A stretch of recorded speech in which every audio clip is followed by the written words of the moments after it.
네, 여러분 안녕하세요. 오후의 경제수다 김혜연입니다.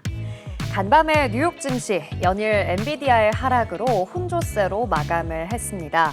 AI와 반도체주가 대거 좀 조정받는 흐름들 보였는데요. 엔비디아는 사흘 연속 하락 마감하는 모습을 보였습니다. 아무래도 차익 실현 매물이 출회된 것이 아닌가라고 시장에서는 보고 있는데요. 그러면서 결국 시총 3조 달러가 붕괴되고 말았습니다. 그 외에 여타 반도체주들 역시 하락하는 모습 보였는데요. 이번 주에 발표되는 지표들이 있죠. 5월 PCE 지표와 그리고 2분기 미국 국내 총생산 성장률 확정치 GDP 발표가 주시되고 있는 상황입니다. 투자 심리가 좀 위축되어 있고 그러면서 관망세가 좀 짙어져 있는 상황에서 우리 시장도 그 영향을 그대로 받은 것 같은데요. SK하이닉스는 조금 숨고르기 장세로 들어섰고요. 반도체 관련주들 역시 힘을 조금 잃었습니다. 코스피 지수는 사흘 만에 반등에 성공을 하기는 했는데요. 현재 2,775선 지나고 있습니다. 업종별로는 코스피 지수 전체적으로 그래도 빨간불 켜주면서 흘러가고 있는데요. 운수 창고와 운수 장비 그리고 보험 업종들이 현재 좋은 흐름들 이어져 가고 있습니다. 코스닥 지수는 오늘 오전 중에 굉장히 하락하는 모습 보였습니다. 오전 중에 저점을 좀 만들어냈는데요. 그래도 조금 반등하려는 모습이 보여주고는 있는데 장 마감을 앞둔 지금 그래도 상승하는 모습 조금 보여주고 있습니다. 842포인트 지나가고 있고요. 현재 업종별로는 코스닥 지수 중에서도 인터넷 그리고 제약 업종들 좋은 흐름 보여주고 있습니다. 제약이 계속해서 좀 힘을 내주고 있는 모습이 드네요. 그 외에 여러 가지 시총 상위 종목들 흐름도 여러분 주목해 보셨으면 좋겠습니다. 자, 이렇게 오늘 시장의 특징적인 흐름과 전략의 방향들 오스다와 함께 해보시기 바랍니다. 오늘 오스다는 화제의 종목을 집중 탐구하는 마켓나우 시간 준비되어 있고요. 부동산 위클리 부동산 이슈 시간과 함께 다양한 수다 주제들 준비되어 있습니다. 또 오늘장 나간전 짚어보는 주식시장의 특징적인 흐름 분석도 준비되어 있으니까요. 저희 방송 끝까지 함께 해주시기 바랍니다. 아울러 본 방송에서 제공하는 정보는 투자 판단을 위한 조언일 뿐 주식의 가치의 상승이나 하락에 대해서는 보장하지 않는다는 점 기억해 주시기 바랍니다. 자, 오후의 경제수다 오스다. 그럼 시작해 보도록 하겠습니다. 먼저 현재 시장 상황 자세히 살펴보고 오도록 하겠습니다. 정예린 캐스터 나와주세요. 네, 시황센터의 정예린입니다. 네, 미국 기술주가 하락하면서 우리 국내 시장에서도 반도체주가 힘을 못 쓰면 어쩌나 싶었는데 호재가 나오면서 걱정이 싹 사라졌습니다. 먼저 지수 살펴보시죠. 코스피 지수는 전장 대비 0.39% 상승한 2,775포인트 선으로 나오고 있고 코스닥 같은 경우에는 전일 대비 0.12% 상승한 842포인트를 보이고 있습니다. 네, 이번에는 코스닥과 코스피 수급 상황 살펴보도록 하겠습니다. 먼저 코스피 시장입니다. 네, 기관과 외국인 각각 2,907억 원 그리고 47억 원 담아내는 모습이었습니다. 반면에 개인은 2,914억 원 덜어내는 모습이죠. 이번에는 코스닥 시장입니다. 개인과 외국인 각각 665억 원 그리고 784억 원 매수 우위 보이고 있습니다. 반면에 기관은요 963억 원 매도 우위 보이고 있습니다. 이번에는 시총 상위 종목들도 살펴보시죠. 먼저 코스피 1위부터 5위까지입니다. 무역보고서에서 반도체와 자동차 산업 포조에 우리나라 올해 수출 증가가 전망되면서 삼성전자, SK하이닉스 그리고 현대차까지 모두 상승한 모습입니다. 삼성전자는 전일 대비 0.25%, 그리고 SK하이닉스는 전일 대비 0.67%, 그리고 현대차는 2.67% 오른 모습입니다. 이번에는 6위부터 10위까지입니다. 네, 여기에서도 기아, 자동차주인 기아는 0.39% 상승했고요. 2차 전지인 포스코홀딩스도 0.14% 상승한 모습입니다.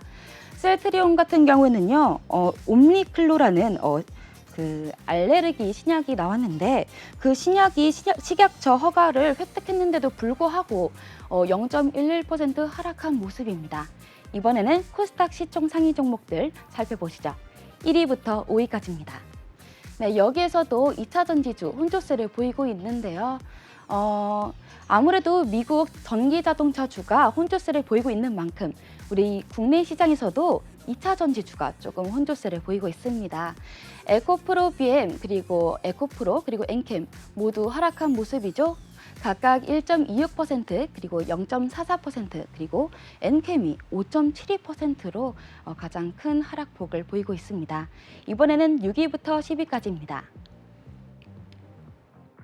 네, 제약주들이 상승한 모습이죠. 셀트리온 제약 0.33% 상승한 91,300원을 보이고 있고 삼천당 제약은 2.97% 상승한 149,000원 보이고 있습니다.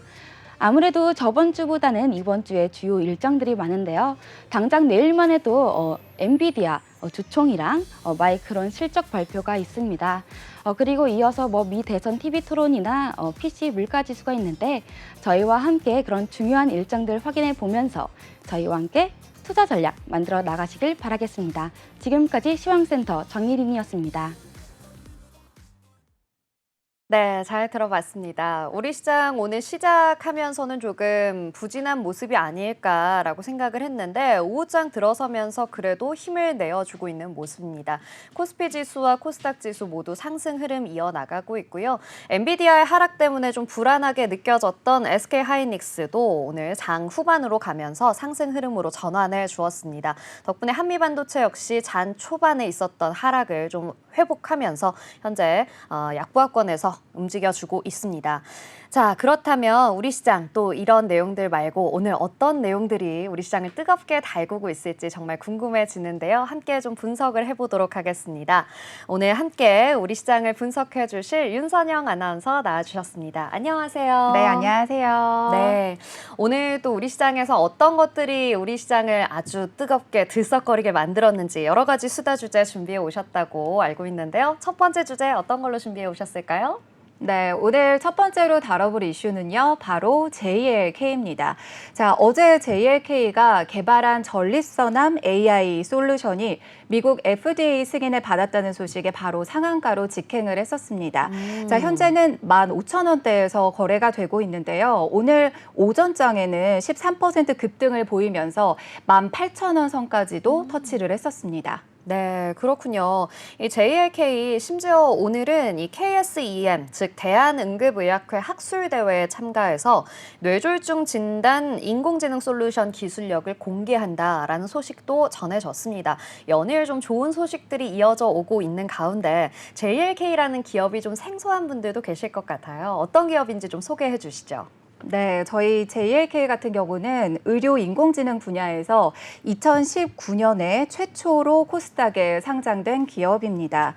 기술 난이도가 높은 이 뇌와 그 암 분야의 인공지능 솔루션을 주 사업으로 하고 있고요. 한국의 뇌 MR 영상센터와 독점 계약을 하면서 무려 10년 이상의 연구 데이터를 보유하고 있습니다. 이번에 미국 FDA 승인이 이 실질적인 매출로도 연결이 되고 또 미국 시장으로 진출하는 이제 본격적인 시장이 될 거라는 기대감이 이번에 주가에도 반영이 된 것 같습니다. 그렇군요. 이 JLK 이번에 미국에서 이 FDA 승인을 받았다라고 하는데 이번에 받은 승인이 510K, 510K 승인 획득인데요. 이 510K 승인이 시판 전에 성능을 증명하는 제도라고 합니다. 그래서 미국에서 유통 또 판매하는 제품을 판매 전에 기존에 인증받았던 제품과 비교했을 때 동등하다라는 것을 본질적으로 좀 입증을 해서 시판 허가를 획득하는 절차라고 하는데요. 이번에 FDA 승인 받았다는 솔루션 어떤 내용인지 좀 자세히 설명해 주세요. 네, 이번에 JLK가 개발한 전립선암 진단 AI 솔루션은요, 일단 서울 아산병원과 미국 미주리 대학과의 협력으로 임상시험을 통해서 개발한 솔루션입니다. 인공지능을 활용해서 전립선 MR 영상을 분석을 하고요. 또 빠르게 진단하고 즉각적으로 치료가 가능할 수 있도록 필요한 모든 데이터를 지원하는 기술입니다. 이 전립선암 AI 솔루션이 아무래도 그동안 이거 외에도 JLK가 다양한 플랫폼을 가지고 있는데요. 특히 뇌졸중 분야에서도 독보적인 기술을 가지고 있습니다. 뇌출혈 진단부터 이것을 시술하고 그 예후까지도 예측할 수 있는 기술을 또 보유를 하고 있고요.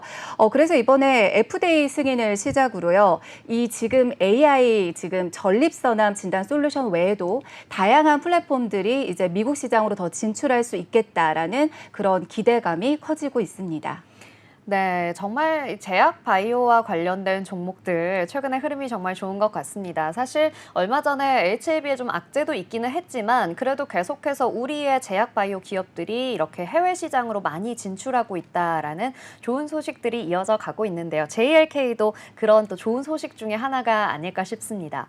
자, 그렇다면 지금 사실 어제 상한가 이후로 오늘도 좀 좋은 흐름들 보여주고 있는데요. 이 투자자들의 입장에서는 이런 흐름이 사실은 좀 부담이 될 수도 있을 것 같아요. 좀 생소한 기업이라 한번 도전을 해볼까라고 보셨던 분들도 너무 급격하게 상승하는데 라는 생각으로 약간 주저하시는 분들도 계실 것 같은데 우리 JLK의 앞으로의 전망 그리고 또 우리가 투자를 하면서 어떤 부분들을 좀 집중해서 보아야 할지 이야기해 주시죠. 네, 말씀해 주신 대로 지금 이제 뭐 상한가가 올랐다 이런 얘기가 나오면서 목표 주가를 어떻게 잡아야 될까, 어디까지 더 올라갈까 이제 궁금하실 것 같은데요. 특히나 이제 바이오주는 지금 당장의 매출이나 당장의 실적보다는 앞으로 어떻게 또 얼마만큼 뻗어 나가느냐가 중요한 시각이 될 것 같습니다. 자, 2023년 발표 자료에 따르면요. OECD 국가 남성들 중에 가장 발생률이 높은 암이 바로 전립선 암이 라고 하더라고요. 네. 그리고 또 미국 남성의 암 발생률 1위도 전립선 암이라고 합니다. 그렇군요. 네, 그래서 이게 또 어떻게 보면은 그동안 또 알지 못했던 정보 같기도 한데요. 자, 그리고 매년 28만 8,300건이 넘는 진단이 나오고 있고요. 또 2030년에는 이 전립선암의 시장이 215억 달러, 그러니까 매년 성장률도 12.4%에 이를 것으로 예측을 하고 있습니다. 그리고 또 승인을 미국에서 받았지 않습니까? 네. 근데 미국이 북미 시장을 포함해서 이 시장 규모 자체도 대단히 크기도 하지만 또 이 지금 AI 열기와 또 의료가 함께 연결돼서 확장이 된다면 앞으로도 이제 성장 가능성이 굉장히 넓다라고 긍정적으로 보고 있습니다. 네, 그렇군요. 28만 건 이상의 신규 진단이 이루어진다라고 하니까 사실 생각지 못했던 부분인데 그 규모가 꽤나 크구나라는 생각이 듭니다. 말씀해 주신 것처럼 이 바이오, 제약 바이오와 또 AI의 결합, 앞으로 정말 무궁무진한 가능성 그리고 더 많은 좋은 기술들을 만들어낼 수 있는 초석이 되지 않을까라는 생각이 듭니다. 자, 그렇다면 이렇게 저희는 JLK의 좋은 소식 함께 만나봤고요. 두 번째로 가져오신 수다 주제로 한번 넘어가 보도록 하겠습니다. 이번에는 사실 우리나라 국민들 하면 누구나 알고 계실 법한 집밥의 아버지라 불리는 백종원 씨의 회사 더본코리아의 상장과 관련된 이야기 해보려고 합니다. 지금 상장을 앞두고 있는 백종원의 더본코리아가 공정거래위원회에 신고됐다라는 소식이 전해졌어요. 어떤 내용인지 좀 자세하게 설명 부탁드립니다. 네, 먼저 혜연 앵커님께서는 연돈 불카츠 드셔보셨나요? 아, 사실 연돈 정말 많이 들어봤는데요. 맞아요. 저도 먹어보고 싶었는데 너무너무 대기가 길어서 직접 먹어보지는 못했어요. 맞습니다. 네. 자, 이렇게 진짜 안 가보셨어도 들어본 분들은 많으실 이 연돈 불카츠라는 이 가맹점주분들이요. 이 지금 백종원 대표가 이끄는 외식기업이죠. 더본코리아를 가맹사업법 위반 혐의 공정거래위원회에 신고했습니다. 이 신고 내용을 좀 자세히 살펴보면요. 더본코리아가 가맹점을 운영하려는 사람들에게 그 기대하는 매출과 수익에 대해서 좀 구체적으로 언급하면서 홍보했다라는 내용이 있었고요. 그런데 실제로 이제 영업을 해보니까 이 언급했던 액수의 절반도 못 미쳤다라는 내용들이 이제 포함이 돼 있습니다. 자, 근데 여기에 또 덧붙여서 연돈 불카츠를 운영하고 있는 점주들이 좀 가격을 인상하거나 조정하고 싶어도 그렇게 할 수 없게 만드는 가격 결정권을 침해했다라는 내용. 내용이 포함되어 있었습니다. 아, 그렇군요. 지금 이 가맹점주들의 법률 대리인 이 변호사는 이런 이야기를 했다고 해요. 기대 매출과 수익을 액수로 말하는 것이 이 법에 위반된다라는 이야기를 했다고 하는데 또 점주들 사이에서는 이런 이야기도 나오고 있다고 합니다. 방송의 인기가 좀 식으면서 결국에는 거품이 꺼져가고 있다. 그러다 보니까 이 본사 측에서 관리가 소홀해진 것이 아니냐. 그리고 또 매출을 부풀려서 가맹점을 모으는 데만 집중한 것이 아니냐라고 굉장히 좀 비난의 여론이 크게 나오고 있다라는 건데요. 점주들의 입장은 이러하다라는 이야기를 우리가 좀 살펴봤으니까 이 더본코리아의 입장도 궁금합니다. 더본코리아 가만히 있지 않겠죠? 어떻게 좀 대응을 해 나가고 있나요? 네, 맞습니다. 일단은 실제로 그 기대하는 매출이나 수익을 액수로 언급하는 건 가맹사업법 위반에 실제로 해당이 되고요. 그렇군요. 네, 가맹점주가 이렇게 가격을 언급하고 또 가맹점이 가격을 변동하지 못하도록 침해를 하는 것도 공정거래법 위반 사항이 맞습니다. 근데 여기에 대해서 이제 더본코리아는요, 매출액과 수익률을 약속한 사실이 없다라고 네. 정확하게 이제 선을 그었고요. 또 심지어 지난 4월에는 공정거래위원회에 지금 갖고 있는 의혹들을 좀 정확하게 판단해 달라고 심의를 요청하기도 했습니다.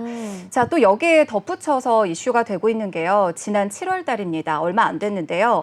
일부 가맹점주가 그 더본코리아의 간부들과 만난 자리가 있었습니다. 근데 이제 매출이 생각보다 안 나온 가맹점주들이 구체적인 액수를 언급하면서 금전적인 보상을 해달라 이런 요구를 했다고 하는데요. 자, 이에 대한 녹취록을 또 더본코리아에서 공개하기도 했습니다. 네, 그렇군요. 아, 정말 이 가맹점주들과 또 본사 측의 입장이 첨예하게 좀 대립하고 있는 것이 아닌가라는 생각이 드는데요.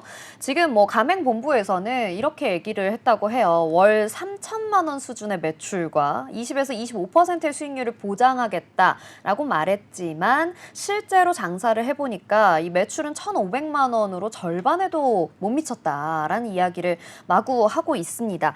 하지만 여기에 이제 또 더본코리아 측에서 이야기한 것이 가맹점주들이 금전적인 보상을 요구했다라는 이야기가 새롭게 또 제기가 된 거죠. 말씀해 주신 것처럼 이런 의견들이 좀 대립이 되고 있는 상황에서 가맹점주의 관계자는 이런 이야기도 전했다고 합니다. 보상금을 받고 장사를 접고 싶어하는 가맹점주들이 있어서 의견을 전달한 것뿐이지 무조건 우리가 보상을 요구하고 이렇게 나선 것은 아니다라고 이야기를 했다라고 하는데요. 사실 뭐 이게 사실이건 아니건 간에 정말 이 가맹점주들과 본사 측의 갈등이 생겼고 이것이 수면 위로 드러나서 계속 지속되고 있다는 것만으로도 이미 회사의 이미지에 좀 악영향을 미칠 것이다라고 보는 편이 더 좋을 것 같습니다. 자, 그래서 말이죠. 이 더본코리아의 이미지 좀 챙겨야 하지 않을까라는 걱정이 드는데요. 사실 지난 5월 29일에 상장 심사 청구를 신청했잖아요. 이런 분위기 속에서 상장하는 것 그리고 상장 이후의 흐름들 좀 괜찮을까요? 맞습니다. 아무래도 지금 하반기에 그 상장 결과를 앞두고 있습니다. 그래서 이번에 이슈가 조금 더 부각되고 더본코리아 쪽에서도 예민할 수 있는 상황일 것 같은데요. 실제로 더본코리아는 4년 전에도 한번 상장을 도전했었다가 코로나 여파로 요식업계가 전체적으로 침체가 되면서 상장을 철회했던 경험이 있습니다. 근데 꼭 이런 문제를 제외하고도요. 사실 이 국내에 외식 프랜차이즈 기업의 상장 성공 사례가 그렇게 많지는 않습니다. 근데 그렇군요. 재밌는 건 그 이유가요. 가맹점 리스크가 대표적이고요. 또 가장 큰 비중을 차지하기 때문에 지금 또 상장을 앞두고 있어서 더 걱정이 많을 거라는 생각이 들고 있습니다. 이 더본코리아가 뭐 백종원 대표가 워낙에 많은 프랜차이즈점을 가지고 있다는 거는 뭐 대한민국 사람들 많이 아시겠지만요. 네. 무려 25개 프랜차이즈 브랜드를 가지고 있습니다. 자, 근데 이렇게 많이 가지고 있는 데서 그치는 게 아니라요. 매출 실적도 정말 좋습니다. 작년에는 최초로 4천억 원의 매출 매출을 돌파하면서 실적이 꾸준히 이제 우상향하고 있는 모습이고요. 자, 이렇게 실적에 대한 호재는 너무너무 좋은데 이제 국내 외식 프랜차이즈 기업의 상장에 있어서 가장 걸림돌이 될 수 있는 이 가맹점 리스크를 함께 안고 있지 않습니까? 네. 그래서 하반기에 이 상장이 어떤 결과를 가져올지 굉장히 주목이 되고 있습니다. 그렇군요. 이 백종원 대표 사실 뭐 우리나라의 외식업계를 다 장악했다라고 해도 과언이 아닐 정도로 정말 큰 인기와 또 인지도를 쌓아 나가고 있는 만큼 이번 사태가 좀 잘 마무리가 되면서 좀 더본코리아의 상장까지 무리 없이 진행이 되었으면 좋겠다. 그리고 가맹점주들과의 갈등도 원만하게 잘 합의가 되었으면 좋겠다라는 생각이 듭니다. 자, 그럼 세 번째 이야기로 넘어가 보도록 하겠습니다. 세 번째 이야기는요, 제가 오프닝에서도 잠깐 이야기 드렸던 내용인데, 사실 뭐 안 할 수가 없습니다. 너무나 좀 핫한 이슈고 또 미 증시뿐만 아니라 우리 증시에도 굉장히 많은 영향을 미치고 있는 엔비디아의 이야기를 해보려고 합니다. 엔비디아가 사실 시총 1위로 껑충 뛰어오르면서 우리 시장에서도 굉장히 놀라운 반응이다라는 이야기들이 나왔습니다.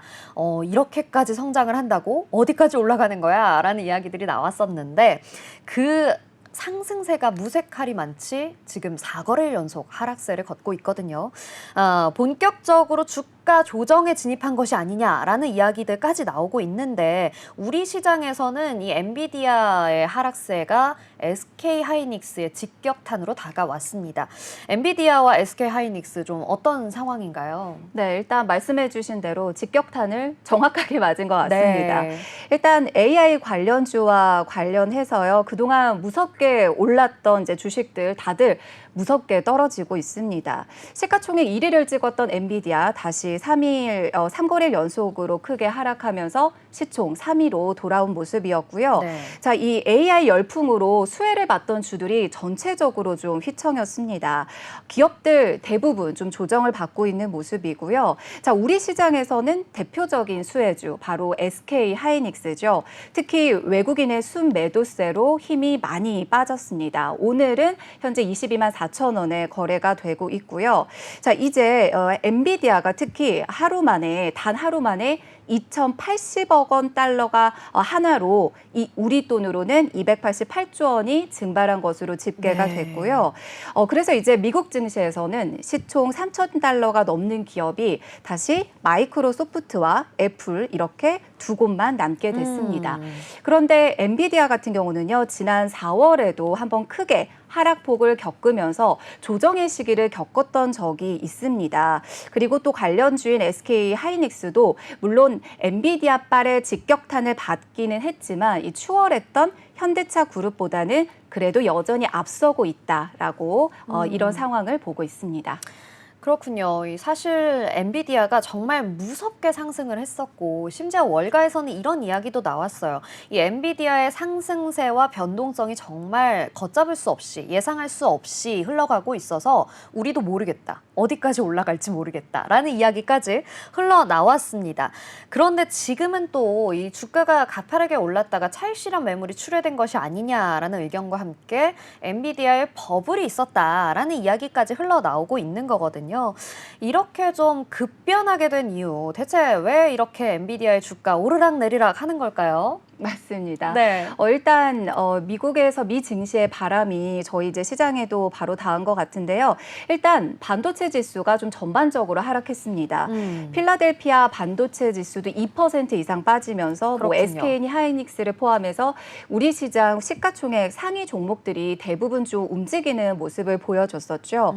아무래도 이제 말씀해주신 대로 그동안의 상승에 따른 차익 실현 매물 분명히 있었을 거고요. 네. 무엇보다 시장이 너무 그동안 가파르게 상승을 하다 보니까 오히려 좀 불안하고 여기에 대해서 경계심이 생기면서 이런 심리가 시장에 반영이 됐다고 보고 있습니다. 네. 자, 여기에 또 AP통신은요. 그동안 AI 열풍이 너무 뜨거웠다. 또 너무 과열돼 있어서 주식시장의 이 거품과 투자자들의 지나친 기대가 좀 우려되고 있다는 내용도 덧붙였습니다. 그렇군요.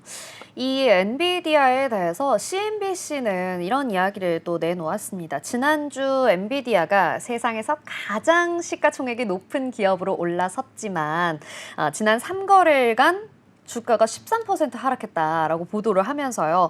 24년 들어서 이 두 번째로 큰 낙폭이라고도 전했는데요. 앞으로는 이 엔비디아의 흐름이 어떨지 굉장히 좀 궁금합니다. 그런데 결국엔 엔비디아의 주요 사업이 AI와 관련된 사업이다 보니까 이 AI 산업 전반에 대한 불안감도 조금 확산이 되고 있는 것 같은데요. 사실 전문가들은 이 부분에 대해서 어떻게 보고 있는지가 어떻게 보면 증시 흐름에 좀 크게 관여할 수 있지 않겠습니까? 앞으로는 우리 엔비디아와 AI 좀 어떻게 흘러갈 거라고 보고 있나요?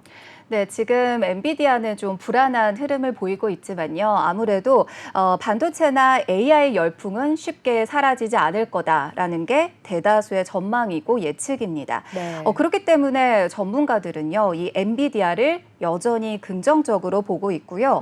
월가에서는 목표 주가를 잡기도 했습니다. 그래서 그렇군요. 하반기 전망은 좀 밝은 편이다라고 보고 있고요. 실제로 지난 4월에 엔비디아가 좀 하락폭을 겪고서 조정 기간을 겪기는 했습니다. 10% 넘게 빠지면서 좀 휘청였었는데 다시 또 반등세로 돌아온 바가 있지 않습니까? 그래서 다시 한번 또 하반기에 기대를 해볼 만하다라고 얘기를 하고 있고요.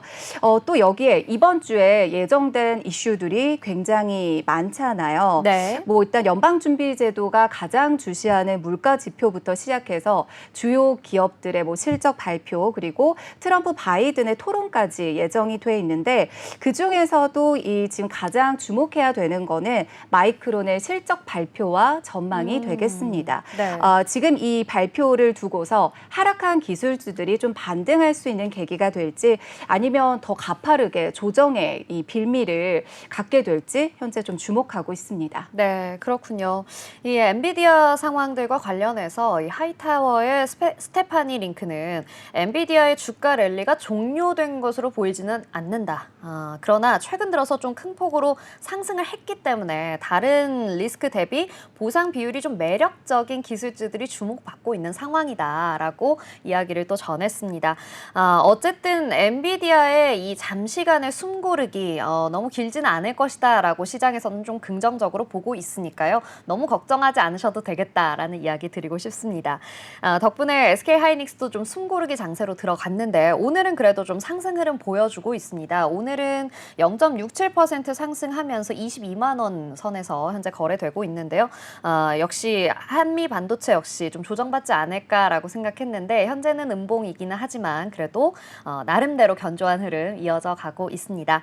자, 이번 주에 발표 앞두고 있는 또 중요한 기업이 있습니다. 마이크론이죠. 마이크론 26일 3분기 실적 발표 예정인데요. 시장에서는 마이크론의 실적 긍정적으로 전망하고 있습니다. 뱅크 오브 아메리카도 마이크론의 목표 주가를 기존 144달러에서 170달러로 18% 상향 조정을 했습니다. 실적 서프라이즈 나올 수 있을지 주목해서 지켜보셨으면 좋겠습니다. 자, 이렇게 오늘은 엔비디아와 관련된 반도체 업황에 대한 이야기 그리고 더본 코리아 이야기까지 다양하게 수다 주제들 짚어봤습니다. 함께해 주신 윤선영 아나운서 고맙습니다. 네, 감사합니다.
네, 오늘은 우리 매주 화요일마다 여러분께 부동산에 대한 정보를 알려드리는 시간입니다. 위클리 부동산 이슈 시작해 보도록 하겠습니다. 부동산과 재테크, 아마 여러분들도 그렇고 저도 그렇고 항상 고민하는 부분이 아닐까 싶은데요. 이 부분을 속 시원하게 알려주실 분이죠.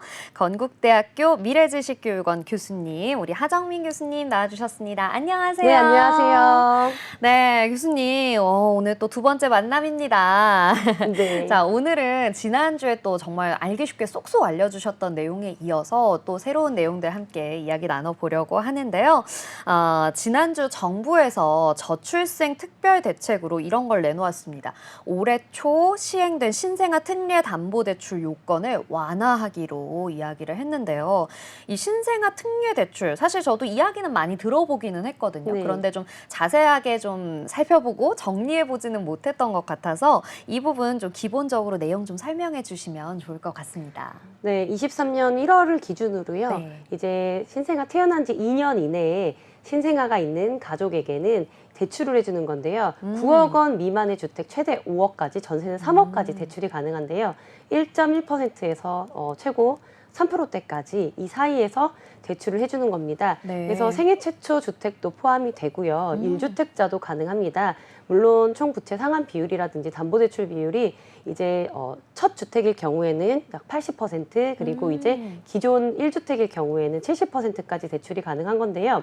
기존에는 이제 부부 연소득 합산이 1.3억까지 가능했었는데요. 네. 지금은 이제 완화되는 것이 소득 기준을 좀 완화하기로 했습니다. 그래서 이제 2억 5천대까지 연내에 당장 실행되는 것은 아니고요. 연내까지 이 요건을 완화시키겠다. 그래서 좀 더 폭넓은 고소득층의 신혼부부들도 혜택을 받을 수 있게끔 해서 출산을 장려하겠다라는 취지입니다. 근데 벌써 이 대출이 1월에 시행이 됐고요. 기존에 네. 이제 6조 가까이 이제 전세와 그리고 매입 포함해서 6조 가까이 풀렸는데요. 연내에 예산 규모를 10조 원까지 좀 내다보고 있습니다. 그렇기 때문에 이제 향후에 조금 더 많은 부부들이 혜택을 보게 된다. 그리고 자녀의 수가 많으면 많을수록 좋아요. 자녀 한 명당 0.2%의 가산금리가 또 있습니다. 할인금리가 있기 때문에 이런 부분들이 이제 출산 장려의 저출산에 굉장히 많이 도움이 될 것이다. 라고 네. 정부가 이제 예측하고 내놓은 정책입니다. 그렇군요. 맞습니다. 사실 기존에 이 부부 합산 소득이 너무 적다. 그러니까 그 한계가 너무 적다. 그래서 대부분 다 이 맞벌이를 하고 있는데 그 요건에 맞추기가 어렵다라는 이야기들이 있었거든요. 그래서 정책 자체의 좀 실효성에 대한 의심들도 많이 있었습니다. 그런데 이 부분을 좀 완화하면서 2.5억, 그러니까 2억 5천의 부부들도 특례 대출을 받을 수 있다라고 되는 점이 굉장히 좀 주목할 부분이 아닌가 싶은데요. 자, 그렇다면 이렇게 좀 완화되는 요건 속에서 얻을 수 있는 효과, 당연히 많은 분들이 좀 대출을 받아서 내 집 마련을 꿈꾸실 텐데 좀 자세하게 어떤 효과들이 있을지 설명 부탁드립니다. 네, 일단은 지금 기존에 이제 전세로 살고 계신 분들이 내 집 마련의 디딤돌로 사용하게 되는 경우가 조금 많다라고 좀 말씀을 드릴 수가 있겠고요. 사실 지금 이제 출산하고 이제 신혼부부들의 연령을 보면요. 기존보다 많이 연령대가 올라갔어요. 그러면서 네네. 당연히 이제 일하는 기간이 늘어나기 때문에 소득 또한 올라간 것도 사실이거든요. 그래서 조금 더 많은 분들이 혜택을 받을 수 있도록 이 정책이 좀 확대됐다라고 말씀을 좀 드릴 수가 있겠는데요. 다만 이제 한 가지 아쉬운 게요. 이 요건에 보면은 2년 가까이 아이를 낳은 지 2년 이내에 신청을 하게 돼 있는데 아쉬운 점이 2022년생들 네, 혜택을 받지 못하고 있어서 이런 부분이 조금 많이 아쉽다라고 지적받게 되는 부분이 있습니다. 그래서 아마 이 부분도요.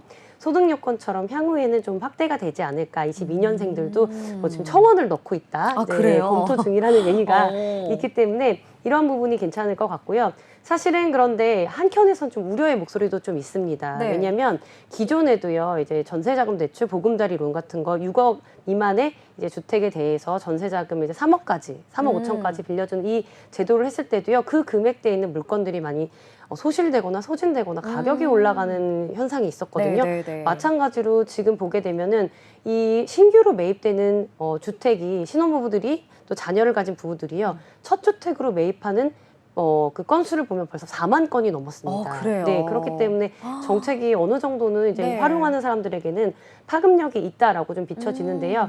과연 이게 현명하게 저출산을 좀 해소할 수 그러니까요. 있는 문제가 네. 될지. 왜냐하면 많은 분들이 아이를 낳기 꺼려하는 이유 중에 하나는 이제 뭐 금전적인 부분도 있겠지만요.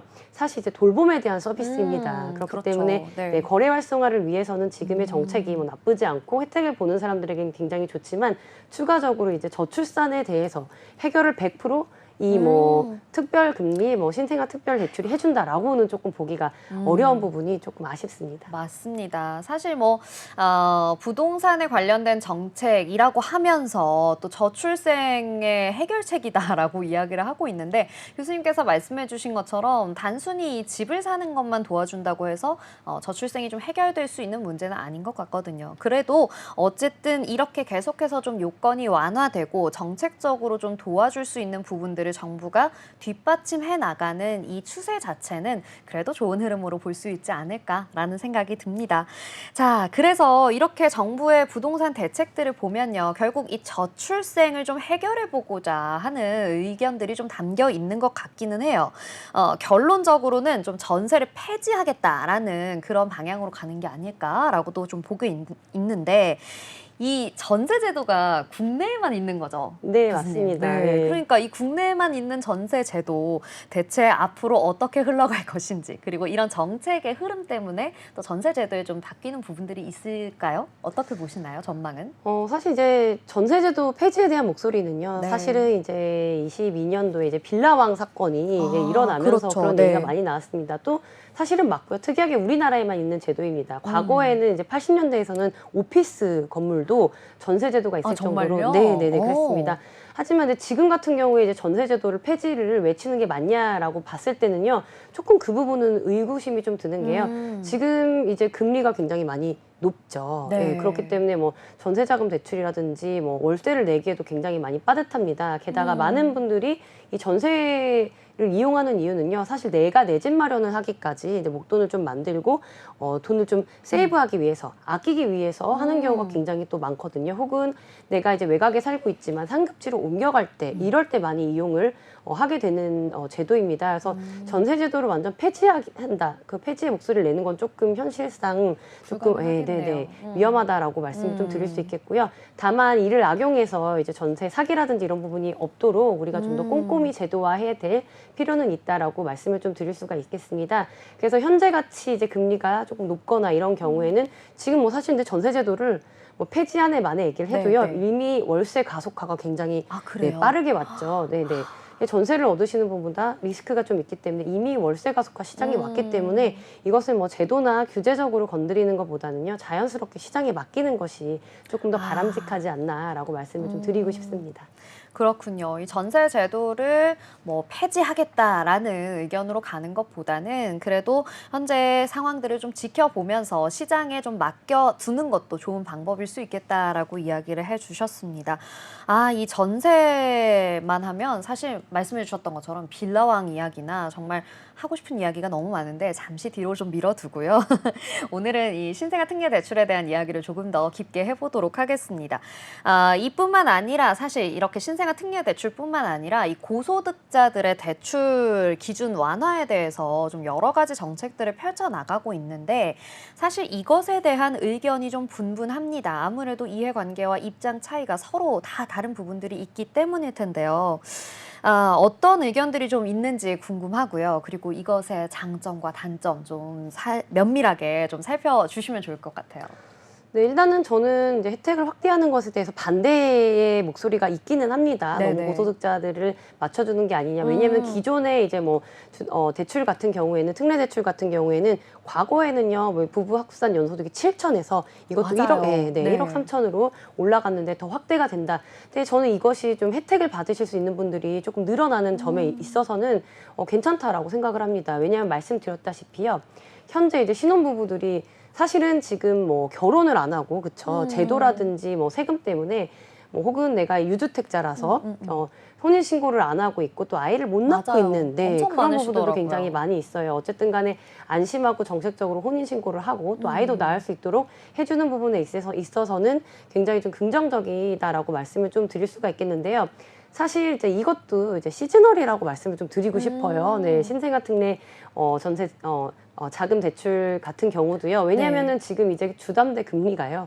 조금씩 내려오기 시작했습니다. 그런가요? 네. 네네네. 그렇게 되면은 이 대출의 장점은요, 아무래도 저리잖아요. 그런데 이제 대출이 3%대 미만으로 들어오게 되면은 또 사실 이제 효과가 인기라든지 이런 게 많이 없어지는 거죠. 그래서 저는 이 일시적이라고 생각을 하기 때문에 이 부분에 있어서 뭐 거래를 막 너무 폭등시키는 게 아니냐. 뭐 지금도 사실은 싸의 시그널은요, 9억 원 이상의 이제 주택들, 특히 네. 외곽이나 수도권에 있는 주택들 가격이 실제로 많이 올랐어요. 아, 예. 그래요? 하지만 그게 10억을 넘어가지는 않고 있습니다. 예를 들면 뭐 7억에서 8억대의 이제 외곽에 있는 아파트 혹은 이제 노도강에 있는 아파트, 네네네. 노원, 도봉구, 강북구에 있는 이런 아파트들 가격이요. 보통 7, 8억짜리가 이제 9억 원 미만까지 올라가는 경우는 있어도요. 어쨌든 9억이라는 대출의 한계가 있기 때문에 지역적으로 강남 같은 경우에 솔직히 뭐 네. 마용성이나 강남은 9억이 네. 다 넘어가는 하늘의 아파트들이 많죠. 별따기입니다. 네네네. 그렇기 때문에 생각하는 것보다 우려될 점은 아니다. 가격은 이 9억 원 미만의 이 박스권 내에서 움직이게 될 것이다.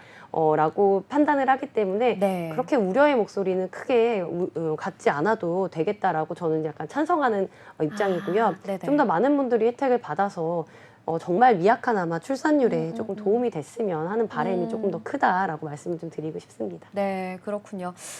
뭐 집값을 좀 밀어 올리는 효과가 있을 수도 있지만 그래도 9억 원 미만대에서 좀 키 맞추기로 흘러갈 것이다. 그래서 크게 걱정하지 않으셔도 된다. 이런 집값의 상승보다 그래도 이 완화로 통한 이 효과를 보는 혜택을 보는 분들이 더 많아지는 것에 집중을 해보자라고 이야기해 주셨습니다. 그렇군요. 사실 이렇게 좀 저출생 해결뿐만 아니라 내 집을 마련하고자 하는 분들, 즉 뭐 1인 가구도 많이 계시겠지만 신혼부부들이 결국 내 집 마련 전략으로 이런 대출들을 활용하게 될 거잖아요. 이런 대출뿐만 아니라 또 어떤 전략들을 좀 사용해야 현명하게 내 집 마련을 할 수 있을까요?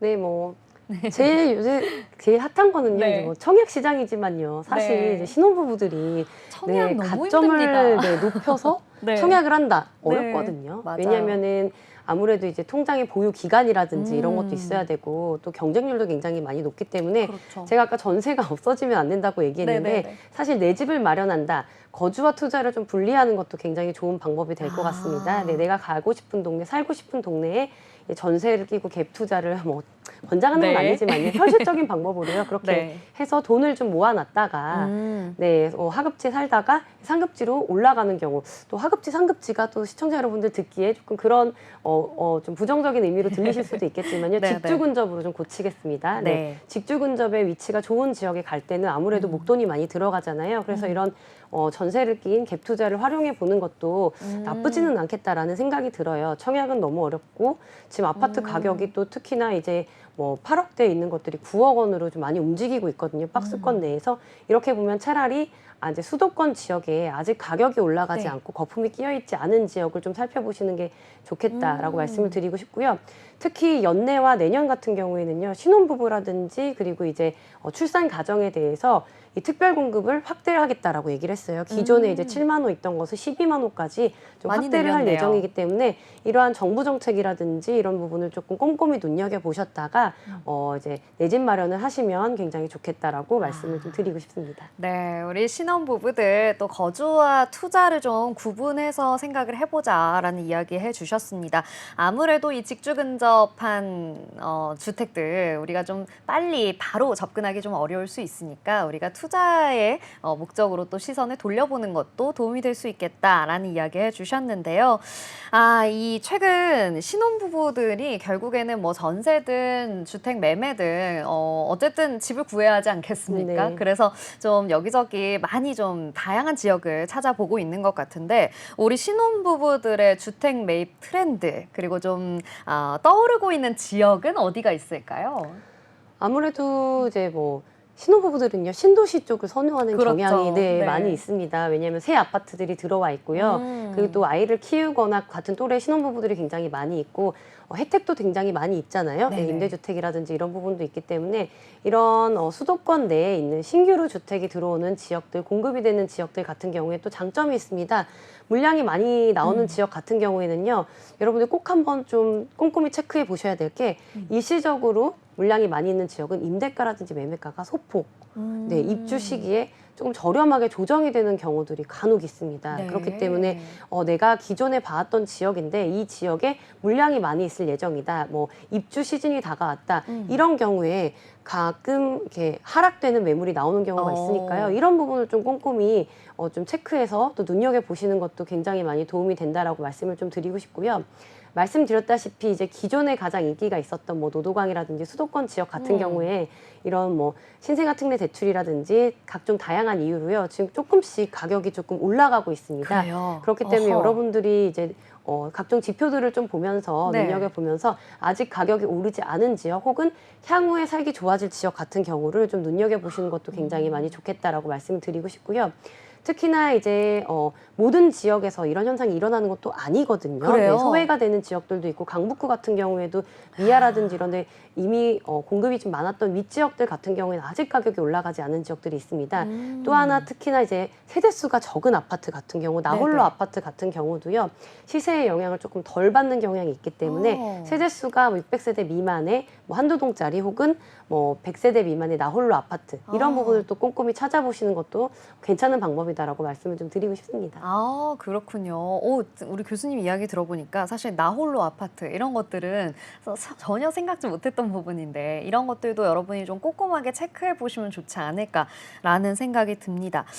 교수님 그러면 마지막으로 제가 질문 한 가지만 더 드려볼게요. 저는 사실 청약 통장을 가지고 있거든요. 네. 이게 이제 제가 한창 사회생활을 시작할 때 어른들이 반드시 만들어야 된다. 네. 꼭 만들어라 이렇게 이야기를 하셔서 저도 그때부터 쭉 가지고는 있는데 말씀해 주신 것처럼 이제 청약을 당첨받기가 정말 하늘의 별따기지 않습니까? 저처럼 이렇게 또 뭔가 가점 요소가 많지 않은 사람들은 네. 더 힘들어요. 이 청약 통장을 좀 갖고 계신 분들 어떻게 좀 활용하시면 좋을지 아니면 청약을 이용해서 또는 청약 외에 다른 상품을 이용해서 좀 주택을 매매하거나 이렇게 하는데 좀 도움이 될 수 있는 방법이 있을까요?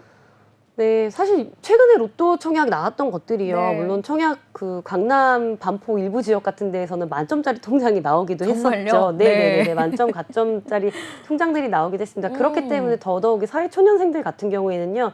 내가 돈 번 지가 얼마 안 됐고 청약 통장을 만든 지 얼마 되지 않았기 때문에 상대적으로 그런 부분에서 경쟁력이 많이 없을 수 있습니다. 근데 이제 누구나 다 공동주택 아파트를 가지는 거를 좀 꿈을 꾸시고 있잖아요. 그래서 좀 좋은 방법이 있습니다. 개발지에 조합원으로 들어가는 방법이 있는데요. 네. 현재 서울시에서 85개, 공식적으로 85개지만 최근에 하나가 나서 86개의 모아타운이라고 개발이 되는 지역들이 있습니다. 이 많은 분들이 이제 재개발이라든지 개발하면 시간이 오래 걸린다라고 생각하실 수 있는데요. 네. 이 모아타운 같은 경우는요. 4년이 딱 걸립니다. 입주 그래요? 시기까지요. 네. 이 모아타운 1호가 지금 23년에 시작돼서 26년에 입주하는 것들이 있습니다. 22년도에 처음 이제 서울시에서 모아타운을 지정했거든요. 그렇기 네. 때문에 우리가 청약에 당첨을 돼도요. 입주가 이렇게 뭐 로또 청약처럼 줍줍이 나오는 거 맞아요. 외에는요. 맞아요. 시간이 걸리죠. 왜냐하면 공기까지 30개월 정도가 걸립니다. 그래서 28개월, 30개월 정도 걸리기 때문에 그렇게 봤을 때에는 접근하기가 좀 괜찮고요. 특히 빌라로 접근해서 추후에 아파트를 가는 거다 보니까 이제 투자 금액대가 저렴합니다. 아, 그래요? 네, 청약도 네네. 마찬가지로 계약금 넣고 중도금이 중간중간 들어가야 되는데 이러한 개발 예정지 같은 경우에는 아직 그 호가가 많이 높지 않은 경우가 조금 많이 있습니다. 빌라 같은 맞아요. 경우가 뭐 서울 외지역 같은 경우에는 가격도 지금 뭐 6억 원대 미만의 빌라, 5억 원대 미만의 빌라들, 뭐 3억짜리, 2억짜리도 굉장히 많이 있고요. 또 하나 말씀드리고 싶은 건 지금 정부 정책도 괜찮습니다. 왜냐면 24년에 24년 기점으로요. 네. 60제곱미터에 네. 이하의 그 빌라라든지 공동주택을 구입하시잖아요. 그러면 생애 최초 같은 경우에는 취득세 완화 요건과 주택수에 산정이 안 됩니다. 네, 그렇기 때문에 유주택자이신 분들도 이러한 할 혜택 수 있겠네요. 한번 체크해 보시고 좀 누려보실 수 있었으면 좋겠다라고 네. 좀 말씀을 좀 드리고 싶습니다. 그래서 정부 정책이 사실은 옛날과 똑같아요. 뭐 13년도랑 거의 비슷하게 갑니다. 네. 나라에서는 지금 이제 집을 사라라는 시그널을 좀 보내주고 있거든요. 어쨌든 간에 경제 외 상황은 굉장히 안 좋지만 이런 정부 정책이 이게 활발하게 나오면서 실제로 약간의 온기가 좀 돌고 있습니다. 여러분 눈여겨보시면 아시겠지만 6주 연속 가격이 조금 상승하고 있거든요. 네, 그래서 네. 이런 것을 좀 보셨을 때는 그 내 집 마련을 해도 나쁘지 않은 시기다. 왜냐하면 지금 당장 폭등할 것 같지는 않지만 살짝 반등을 했다가 정체가 됐다가 다시 한번 올라갈 가능성이 조금 있는 시기가 바로 24년과 25년 시기라고 보거든요. 그래서 관심 있으신 분들은 이런 부분을 좀 체크해 보시고 직접 뭐 실행을 해 보시는 것도 저는 뭐 추천해 드린다라고 말씀 좀 드리고 싶습니다. 네, 좋습니다. 모아타운과 같은 우리가 생각하지 못했던 또 기회가 있을 수 있으니까 꼼꼼하게 좀 체크해 보자라는 이야기 해주셨습니다. 자, 오늘도 이렇게 좋은 말씀 해주신 건국대 미래지식교육원 하정민 교수님과 함께 이야기해봤습니다. 교수님 고맙습니다. 네. 네, 오늘 저희가 준비한 오후의 경제수다 오수다는 여기까지입니다. 오늘 우리 시장 그래도 조금 좋은 흐름으로 마감을 했지요. 코스닥 지수 역시 빨갛게 마무리를 했고요. 코스피, 코스닥 모두 빨갛게 마무리를 했습니다. 오늘 우리 함께 했던 이야기도 여러분 꼭 기억해 주시고요. 내일은 시장에 더 가깝고 유익한 경제 이슈들 가지고 돌아오도록 하겠습니다. 저희 방송 다시 보기는 네이버와 유튜브를 통해 가능하다는 점 기억해 주시고요. 본 방송에서 제공하는 정보는 투자 판단을 위한 조언일 뿐 주식의 가치의 상승이나 하락에 대해서는 보장하지 않는다는 점 기억해 주시기 바랍니다. 그럼 오늘 저희가 준비한 오후의 경제수다는 여기까지입니다. 내일 오후 3시 오후의 경제수다 다시 만나요. 안녕.